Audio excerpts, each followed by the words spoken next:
তখন আল্লাহ তাআলা বলেন, আমি যার জন্য বৃষ্টি বন্ধ করেছিলাম আমি তার জন্য বৃষ্টি চালু করে দিলাম। সুবহানাল্লাহ। এই গুনাহগারের জন্য আল্লাহ তাআলা বৃষ্টি বন্ধ করে দিয়েছিলেন, আবার এই গুনাহগারের জন্যই আমি আল্লাহ তাআলা বৃষ্টি চালু করে দিলাম। মুসা আলাইহিস সালাতু ওয়াস সালাম বলেন, আল্লাহ এটা কিভাবে হইল? আল্লাহ তাআলা মুসা পয়গম্বরকে জানাইয়া দিলেন, মুসা এই মানুষটাই মজলিসের মধ্যে বৈশা আমি রব্বুল আলামিনের সাথে কন্টাক্ট করেছে, আর কখনো গুনাহ করবে না। সুবহানাল্লাহ। আর কখনো গুনাহ করবে না, তওবা করেছে, এই জন্য আমি আল্লাহ তাআলা বৃষ্টি দান করে দিলাম। এই জন্য আখির জামানার পয়গম্বর বিশ্ব নবী মুহাম্মদ রাসূলুল্লাহ সাল্লাল্লাহু আলাইহি ওয়াসাল্লাম বলেছেন, তওবার বড় দাম, তওবার বড় দাম, তওবার চাইতে পাওয়ার আর কোনো কিছুই হইতে পারে না। যেই ব্যক্তি আল্লাহ তাআলার দরবারে তওবা করবে, সেই তওবাকে আল্লাহ তাআলা মুহূর্তের মধ্যে কবুল করিয়া নিবেন। অথচ তাম দুনিয়ার কোনো মানুষ তার কোনো খোঁজ খবর রাখে না, কারণ খোঁজ খবর রাখেন একমাত্র আল্লাহ। কারণ অন্তরের খবর কে রাখেন? অন্তরের খবর রাখেন আল্লাহ, কলিজার খবর রাখেন আল্লাহ। এই কলিজার খবর দুনিয়ার কোনো মানুষ রাখে না, এই অন্তরের খবর দুনিয়ার কোনো নবী রাসূলরাও রাখে না। এই কবরে, এই কলিজার খবরটা একমাত্র খবর রাখেন আল্লাহ তাআলা। এই কলিজা কি চাইতেছে, এই অন্তরটা কি চাইতেছে, আল্লাহ তাআলা সব কিছু জানেন। কোন মানুষ যদি নীরবে নিস্তবে বৈশা আল্লাহ তাআলার দরবারে তওবা করেন, তার সাথে সাথে ওই বান্দার তওবাকে কবুল করিয়া জিন্দেগীর পিছনে জিন্দেগীর সব গুনাহ আল্লাহ তাআলা মাফ করিয়া দেন। এই জন্য আখির জামানার পয়গম্বর বিশ্ব নবী মুহাম্মদ রাসূলুল্লাহ সাল্লাল্লাহু আলাইহি ওয়াসাল্লাম বলেছেন, মাজলিসু ফিতহিন খায়রুম মিন ইবাদাত সিদ্দিনা সানা। আল্লাহর নবী আখির জামানার পয়গম্বর বলেন, কোন মানুষ যদি দিন শিক্ষা করার জন্য একটা মজলিসের মধ্যে বসে, রাস্তা তালাশ করার জন্য যদি কোনো মানুষ একটা মজলিসের মধ্যে বসে, আল্লাহ তাআলাকে পাওয়ার জন্য যদি কোনো মানুষ দিনী মজলিসের মধ্যে বসে, এই অল্প সময় বসে থাকার কারণে আল্লাহ তাআলা ওই বান্দার আমল নামায় 60 বছরের নেকি দান করিয়া দেন। 60 বছর পর্যন্ত নফল ইবাদত করলে যেই নেকি, সেই নেকি আল্লাহ তাআলা তার আমল নামায় দান করিয়া দেন।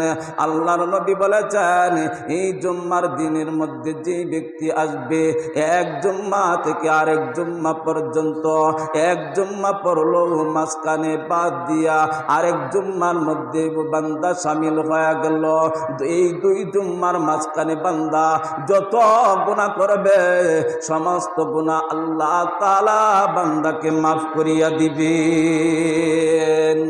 এর মানে এই নয়, কারণ আমরা চালাক মানুষ। আখির জামানার পয়গম্বর বিশ্ব নবী মুহাম্মদ রাসূলুল্লাহ সাল্লাল্লাহু আলাইহি ওয়াসাল্লামের কথা বড় দামি,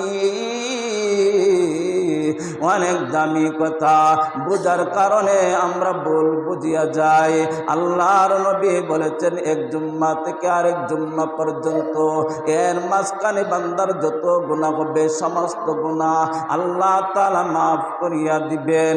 এর মানে হইল বান্দা এই যে জুম্মার নামাজটা পড়লো, আসরের নামাজও ছাড়ে নাই, মাগরিবের নামাজও ছাড়ে নাই, এশার নামাজও ছাড়ে নাই, ফজরের নামাজও ছাড়ে নাই।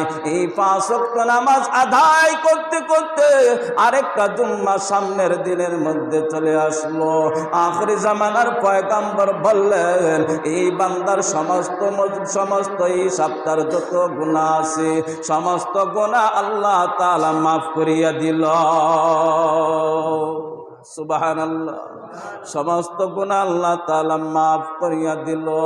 আর কোন বান্দা গুনাহ হইল 2 প্রকার। গুনাহ কয় প্রকার? গুনাহ হইল 2 প্রকার। এক প্রকার গুনাহ হইল কবিরা গুনাহ, জঘন্য গুনাহ, জঘন্য অপরাধী গুনাহ। আরেক প্রকার গুনাহ হইল সগীরা গুনাহ, এটা হইল সাধারণ গুনাহ। আমরা রাস্তাঘাটে হতে ঘাটে যাইতে অনেক সময় গুনাহ হয়ে যায়, এই গুনাহকে বলা হয় সগীরা গুনাহ। হুজুর পাক সাল্লাল্লাহু আলাইহি ওয়াসাল্লাম বলেছেন, এই সগীরা গুনাহ বিভিন্ন আমলের মাধ্যমে আল্লাহ তাআলা মাফ করিয়া দেয়, কিন্তু কবিরা গুনাহ করলে এই আমলের দ্বারা আল্লাহ তাআলা মাফ করবেন না। যতক্ষণ পর্যন্ত বান্দা তওবা না করবে ততক্ষণ পর্যন্ত এই বান্দার গুনাহ মাফ করবেন না। কারণ অন্যের জমা জমি যুদ্ধ হলে নেওয়া, এর নাম হইল কবিরা গুনাহ। এর নাম কি? এর নাম হইল কবিরা গুনাহ। সুদ খাওয়া হইল কবিরা গুনাহ, ঘুষ খাওয়া হইল কবিরা গুনাহ, জিনা করা হইল কবিরা গুনাহ, সন্ত্রাসী করা হইল কবিরা গুনাহ, চাঁদাবাজি করা হইল কবিরা গুনাহ, আরেকজনের জমি দখল করা হইল কবিরা গুনাহ, আরেকজনকে গালি দেওয়া হইল কবিরা গুনাহ, মিথ্যা কথা বলা হইল কবিরা গুনাহ। এই সমস্ত গুনাহ হইল কবিরা গুনাহ, বড় অপরাধ গুনাহ। এই গুনাহ থেকে বান্দা যতক্ষণ পর্যন্ত তওবা না করবে ততক্ষণ পর্যন্ত আল্লাহ তাআলা ওই বান্দাকে নামাজের দ্বারা তাকে মাফ করবে না। নামাজ পড়লে কবিরা গুনাহ মাফ হবে না। নামাজ পড়লে কি হবে না? কবিরা গুনাহ মাফ হবে না, সগীরা গুনাহ মাফ হবে। ও এর মধ্যে নামাজ ছেড়ে দেওয়াও কবিরা গুনাহ। এই যে আমরা জুম্মার নামাজ, অনেক মানুষ আছে জুম্মার নামাজে আসছি, মাঝখানে যে 5 ওয়াক্ত কত নামাজ গেল, এক সপ্তাহের ভিতরে যে কত নামাজ চলে গেছে, প্রত্যেকটা নামাজ ছেড়ে দেওয়া হইল কবিরা গুনাহ। প্রত্যেকটা নামাজ ছেড়ে দেওয়া কি গুনাহ? আজকে সকালবেলা ফজরের নামাজ যারা না পড়ছে এরা কি কামাই করছে? কবিরা গুনাহ। এরা কি করছে? কবিরা গুনাহ করছে। আর কবিরা গুনার অপরাধ কি? কবিরা গুনার অপরাধ আল্লাহ তাআলার সাথে, আল্লাহ তাআলার কাছে শক্ত অপরাধ। আল্লাহ তাআলা এই কবিরা গুনার দ্বারা রাগান্বিত হয়। আল্লাহ তাআলা যখন রাগান্বিত হয়ে যায় তখন ওই বান্দার জাহান্নাম ছাড়া আর কোনো উপায় থাকবে না। হাসরের ময়দানে আল্লাহর নবী বলেছেন, হাসরের ময়দানে যারা কবিরা গুনায় লিপ্ত ছিল দুনিয়াতে, যারা দুনিয়াতে কবিরা গুনায় লিপ্ত ছিল, এদের দিকে আল্লাহ তাআলা মুহাব্বতের নজরে তাকাইবেন না। এদের দিকে আল্লাহ তাআলা কিসে? মুহাব্বতের নজরে তাকাইবেন না। কিয়ামতের ময়দানে, হাসরের ময়দানে যাদের দিকে মুহাব্বতের নজরে তাকাইবেন না, এরা বুঝি খুব ভাগ্যবান। এরা ভাগ্যবান মানুষ। ভাগ্যবান না কপাল পোড়া? কপাল পোড়া। এই জন্য নামাজ ছেড়ে দেওয়া হইল কবিরা গুনাহ, শক্ত কবিরা গুনাহ। নামাজ ছেড়ে দেওয়া কবিরা গুনাহ, শক্ত কবিরা গুনাহ। বিভিন্ন ইমামের মতে যারা নামাজ ছেড়ে দেয় এরা মুসলমান থেকে খারিজ হয়ে যায়। এরা কি হয়ে যায়? এ মুসলমানই না। যারা নামাজ ছেড়ে দেয় এরা মুসলমানই না, বিভিন্ন ইমামের মতে। আমাদের ইমাম আবু হানিফা রহমতুল্লাহ আলাইহি, ওনার মতে হইল নামাজ যদি ছেড়ে দেয় তাহলে কবিরা গুনাহ হয়। কবিরা গুনার শাস্তি আছে, কিন্তু সে কাফের হবে না, সে তো মুসলমান। সে মুসলমান, ইমান আনছে, ইমান আনার পরেও সে নামাজ পড়ে না, কবিরা গুনাহ করে। সে কবিরা গুনার পরিবর্তে কবিরা গুনার শাস্তিতে আল্লাহ তাআলা জাহান্নাম দিবে তাকে, কিন্তু সে কাফের হবে না। একদিন না একদিন ইমানের পাওয়ারে তাকে জাহান্নাম থেকে মুক্তি দিয়া জান্নাতে পৌঁছে দিবেন। সুবহানাল্লাহ। একদিন না একদিন যে বলতে এটা কি বোঝায়? কোটির কোটি বৎসরও হইতে পারে। এর মানে কি? কোটির কোটি বৎসরও হইতে পারে। 5টা মিনিট যদি একজন মানুষকে এই দুনিয়ার আগুনের মধ্যে ফেলে দেওয়া হয় তাহলে তার অবস্থাটা কি হবে? সহ্য হবে? সহ্য হবে? কষ্ট হবে না?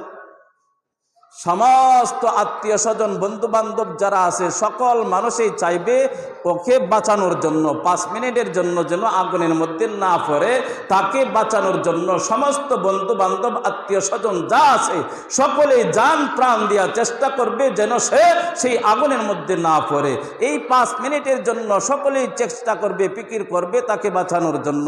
কিন্তু হাসরের ময়দানে এক ওয়াক্ত নামাজ ছেড়ে দেওয়ার কারণে আল্লাহর নবী এক হাদিসের মধ্যে বলছেন, এক ওয়াক্ত নামাজ যেই ব্যক্তি ইচ্ছাকৃতভাবে ছেড়ে দেয় সেই ব্যক্তি 2,88 লক্ষ বছর। হিসাবটা বলতে খুব সহজ, কিন্তু দেখছেন অবস্থাটা সংখ্যা।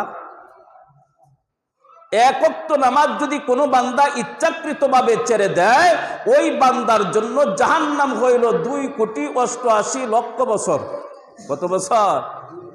2,88 লক্ষ বছর ওই বান্দা জাহান্নামের আগুনের মধ্যে পড়তে হবে। যিনি কথাটা বলছেন তিনি কি 2 নাম্বার মানুষ? পৃথিবীর শ্রেষ্ঠ মানুষ যে মানুষে এই কথাটা বলছেন, যেই নবী যে এই কথাটা বলছেন, এই নবীর সাথে কোনো নবীর তুলনা নাই। এই নবীর জিন্দেগিতে মিথ্যার কোনো আসর নাই। আর সেই নবী, যেই নবী হাসরের ময়দানে হাসরের ময়দানে সুপারিশ না করলে আল্লাহ তাআলা বিচার শুরু করবেন না। যেই নবী জান্নাতের ভিতরে না ঢুকলে অন্যান্য নবী রাসূলরা জান্নাতের ভিতরে ঢুকতে পারবেন না, সেই নবী বলেছে এক ওয়াক্ত নামাজ যদি ইচ্ছাকৃতভাবে ছেড়ে দেয় কোনো বান্দা, তাহলে তার জাহান্নাম, তার অপরাধের শাস্তি হবে 2,88 লক্ষ বছর। বুক করা যাবে তো? কি কোন পারবেন? এমন কোন মানুষ পৃথিবীর জমিনের মধ্যে কেউ আছে যে 2,88 লক্ষ বছর সে জাহান্নামের বুক করতে রাজি হয়ে যাবে? যে ভাই আমরা কেন নামাজ ছেড়ে দিই? আখিরি জামানার পয়গম্বর বিশ্ব নবী মুহাম্মদ রাসূলুল্লাহ সাল্লাল্লাহু আলাইহি ওয়াসাল্লাম তো এই কথা বলেছেন। আর এই যে কবিরা গুনাহ, একটা কবিরা গুনার কারণে 7,000 বছর জাহান্নামের আগুনের মধ্যে থাকতে হবে। একটা কবিরা গুনাহ করলে, ধরেন একটা আমার স্বার্থের জন্য, আমার লাভের জন্য, আমার স্বার্থের জন্য আমি একটা মিথ্যা কথা বললাম, অথবা মিথ্যার একটা আসর, মিথ্যার একটা বাহানা তৈরি করলাম। এই বাহানা তৈরি করার কারণে আমার লাভের জন্য, আমার স্বার্থের জন্য একটা মিথ্যা কথা আমি বললাম। আল্লাহর নবী বলেছেন, তোমার লাভের জন্য তুমি মিথ্যা কথাটা বলছো, ঠিক আছে, তোমার শাস্তি হবে 7,000 বছর। কত বছর? 7,000 বছর। দুনিয়ার 1,000 বছর আর আখিরাতের হইল একদিন। হিসাব ডাইভাবে, দুনিয়ার হিসাব আর আখিরাতের হিসাব ভিন্ন। দুনিয়ার হইল 1,000 বছর আর আখিরাতের হইল কয়দিন? একদিন। এইভাবে 7,000 বছর।